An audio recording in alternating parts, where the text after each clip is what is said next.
I'm going to recap today's top news stories in the next segment, read part of 20 Minutes with the President by Charlie Sheen, and continue with your phone calls for the balance of the transmission. Then, if you want to hear it all recapped in great detail, with my impassioned plea for a revolution of peaceful ideas, just like Gandhi called for, be the change you want to see in the world, this is happening.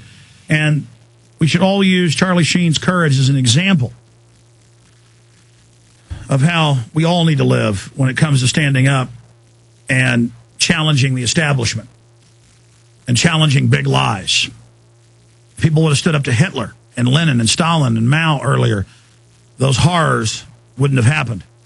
Let's go back to your calls. In fact, who's up next here, John? I got so many, I got lost track. Josh in Missouri, you're on the air. Go ahead. Hi, Alex. Big fan. Thank you, sir. God bless you. What's on your mind? Yes, I agree with the truth of 9/11 being brought out to the American public. I think that it should be on the forefront of Americans' minds. I admire Charlie Sheen for stepping up and doing his part. I, too, being a radio host here in the local area of Joplin, Missouri, try to get the word out as much as possible. But whenever I read this, I was on the edge of my seat all weekend waiting for today to arrive. And whenever I read this letter this morning and got to the bottom, I was sorely disappointed. Yeah, well, let me just say this, and I appreciate your call, but let me try to explain something here. We brought you Willie Nelson. We brought you Jesse Ventura. They went public for 9/11 Truth here on the air. In music, doesn't really get bigger than Willie Nelson. He's in the top 3 or 4 most popular people out there that are still alive.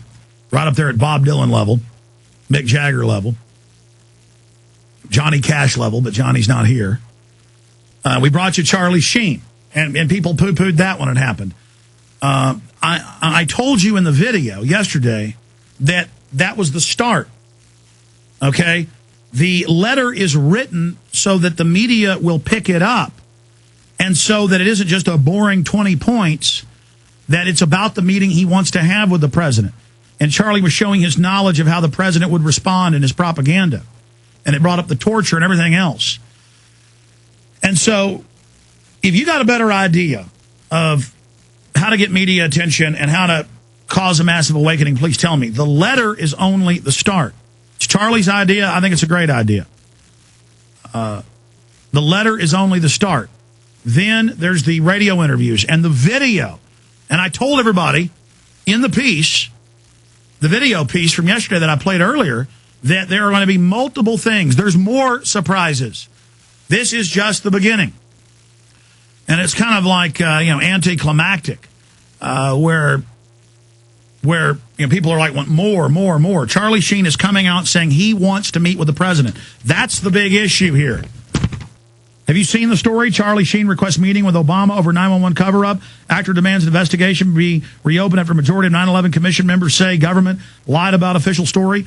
We are in the arena here with the globalist. Did you see the New York Times article where they went after Mark Cuban, but he won? Where the White House... Like, what's the headline on that? You guys printed it earlier? I mean, we told you they were threatening Mark Cuban. Here it is, insider trading or political persecution. Then it came out, White House emails, Securities and Exchange Commission calling him up, threatening him about, you better not make that 9/11 film or we're going to destroy you. And he pulled out of it and said, my God, but they still went and tried to prosecute him. And it came out in the New York Times. Show people the article that are watching at prisonplanet.tv. Charlie Sheen knows about all this. This is a guy who makes tens of millions of dollars a year. This is a guy who isn't just thinking about himself. And then people are like, some people, I wish it was a real meeting with the president. That's what this is about. When the media ask him, why'd you write this mock letter to the president? Why? This is what the establishment does a lot. I don't know if people understand this. In fact, Google and print off for me Gary Hart letter to Iran, Huffington Post, and then we questioned him about it. It's in Truth Rising. And he said, my mock letter to them was a real letter. People said, well, this isn't a real letter. What do you mean? I published it. I sent it to him. Where he has this kind of conversation. And then, that's how you do this, is that you're saying you want this meeting to happen. There was a Washington Post article about a meeting with the president where Martin Sheen interviews the president or whatever. Or was an interview, like somebody was interviewing Sheen like he was the president in the Washington Post. The point is, is that it's done so that people will read it and see the 20 points and understand, my God, what would happen if the president did see this? What would happen if people did that? Okay? So we're in the arena. And regardless, nothing's perfect. But we're asking you to now go out for 9/11 truth.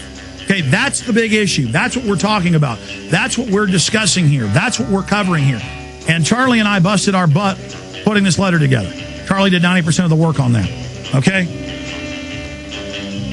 So we need to get this out to everybody. God bless you.